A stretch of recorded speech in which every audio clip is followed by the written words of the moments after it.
It's estimated that over 11 crore people in India are diabetic. Over 13 crore people are pre-diabetic. That's a huge number.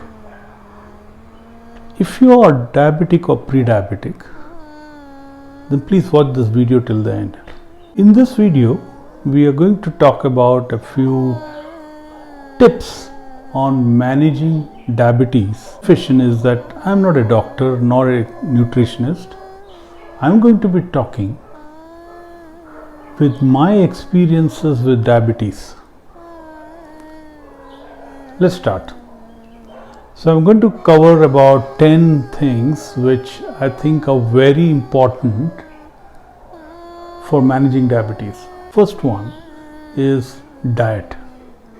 In diet, there are two things. Number one is the mix of food that you eat. Okay, India, most of our food is traditionally carb rich. You need to make this change in what you eat, where proteins and good fats are most of your diet, while carbs are there, but your dominant food is these two. And have found that when you eat carbs with something else, the impact on the blood sugar spike is much lower. For example, if you are eating bread, please make sure you put butter on it. If you are eating rice, please make sure you put ghee on it. Then you are actually combining it with something which is more complex, and the spike is far more controlled. The second thing is to not eat between meals. Ideally space it to 3 meals and don't eat between meals, don't snack. If you are a bit adventurous, try intermittent fasting. And in intermittent fasting, the most simplest one to do is to look at a 16-hour fast, where you fast for 16 hours and 8 hours you can eat maybe two meals. Last meal, dinner, at 8 p.m. and then you skip breakfast in the morning and directly have lunch at say 12, you already have got 16 hours without too much sweat, because at night you are sleeping, so you don't realize that you're hungry. The period you might have pangs is because we are all used to heavy breakfast. That's the period you might feel a bit hungry. Hold on till 12 and then eat, and you will find remarkable changes in your blood sugar. So the number one biggest impact for diabetes is your diet. Number two is regular exercise. And when I say regular exercise, I'm not saying you need to go to a gym 3-4 days a week and work out for a couple of hours. No. All you need to do is this. One, in the morning, please go out of the house and go out in the early morning sun and walk. It does not have to be a long walk.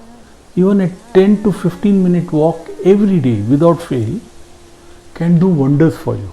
It just gets this blood circulation moving on an hungry stomach, because you are not eaten the whole night.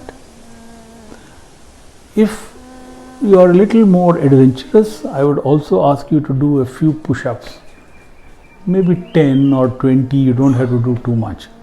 Just push-ups in the morning, and you'll see it helps in the muscle toning, and the walk helps in just moving the getting the blood circulation moving. Regular exercise, the second biggest thing which will make a difference to you. Third is stress.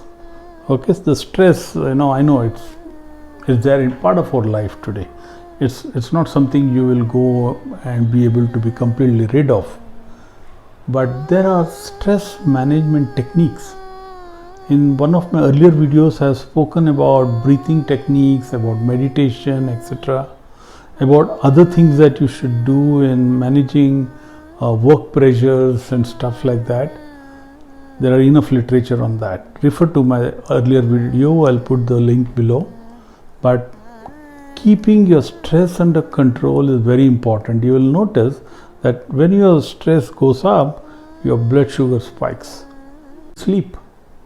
And sleep, recommended sleep is about 7 hours a night. Okay, and the only thing I found is that there are some critical hours where I suspect the hormone movement is much higher, and that critical hours is usually between 1:30 to 3:30 in the night. So if you sleep at 2 a.m. and then sleep for the next 7 hours, it doesn't help. It doesn't work. You need to be in your deepest sleep between 1:30 to 3:30. That means you need to sleep 11 to 12 in the night and wake up at 6 to 7. This has to be the peak period in between. So when you sleep and how much you sleep both matter. They're simple to do actually and will make wonders. You will realize as you start doing it that it's making a huge change to your blood sugar levels. The next one is, if you are a smoker, then I would seriously urge you to quit smoking. To quit smoking is not easy. There are many methods. You can Google and see. We can do a video separately on that if you want. But smoking kills. We know that. I mean, we can call it whatever we want, but it's extremely injurious to our health. Okay, and diabetes related diseases which are caused by diabetes as the base get more accentuated if you're smoking. So please, it's not worth it. Quit smoking. Second is people who like to drink. Drinking causes spikes in sugar and which really harms you. And measuring doesn't help too much, because when you measure the next day morning after a drink, some of the drinks actually have a suppression of the blood sugar which is artificial, which is fake. So you drink that liquor and then next day morning you check, you find actually the blood sugar is low. It's a wrong reading. It's masked the sugar. So don't go by that. It is dangerous, it spikes and it will harm you. So drink if you really can't get out of it, but in moderation. The next one which I would really urge you to do is to regularly monitor. Many of us don't monitor. You ask a diabetic, how's your sugar? It says great. When did you last check? 3 months back. 3 months is eternity. Ideally, either you should check every day morning or maybe once a week on a fixed day at a fixed time in the morning when you get up. And the tools to monitor blood sugar now are plenty. There are a lot of options. They are not expensive, so they are easily available and you can do that monitoring. And the prick is not so painful. It's almost, you get used to it and it's painless. So please regularly monitor. There are now continuous glucose monitoring where you put a patch and you can measure it on the phone anytime you want. They're currently very expensive, and I'm sure in the next 5 years the prices will drop as the volumes go up, and that will help you to continuously monitor.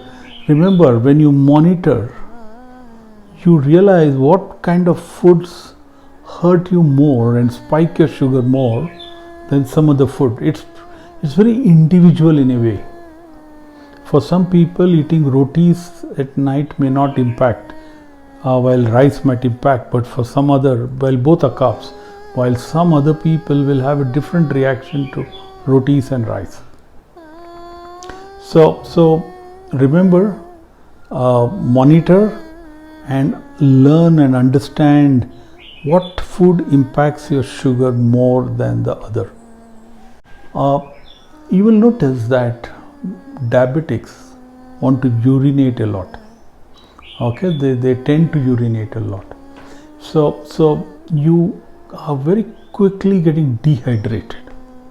We won't go into why the feeling and wanting to urinate at this moment, but it's a clear sign that your sugars are high. To prevent dehydration damages, please make sure you're drinking water regularly. Keep yourself hydrated. The last 2 points, which are very important in my mind, one is do regular medical checks, okay, from a lab, and this could be once in 3 months or once in 6 months, and take the report and meet a doctor, your doctor that whom you consult for diabetics, and take an opinion if there are any changes to be done in the medication, okay. And usually if you follow what I have said so far, you will realize that your blood sugars are actually starting to get very low, so you probably need to cut back and reduce some of the medicine, but do all that with the doctor's advice. Very important. Don't try and self-medicate. And the last one is there is so much research happening on this topic globally, okay. There is so many new information, new knowledge which will change the way we are eating or moving our body is coming. So keep yourself informed, subscribe to those kind of newsletters or channels which talk about this. You need to stay on top on the new horizons on this topic. In summary, on a positive side, I want to quote one of my early mentors, Mr. Hari Bhaskaran. Many years ago, when I spoke to him first and informed him, my blood tests show that I am probably pre-diabetic or already closer to diabetes. He told me a few encouraging words, and one that stuck to me. He said, if you do follow all the things that you need to do to manage your diabetes, which is the 11 things which I just talked about. If you do that, by the time you are 60, you will be the most fittest looking 60-year-old around. And that's been like a positive thought for me all along when I made sacrifices in all those areas which I talked about just now. So remember, there is a bright side to this. Do all the things which I just talked to you about. You will see that not only will you manage your diabetes better, but you'll also become health-wise the fittest guy around. Till the next time, stay unstoppable.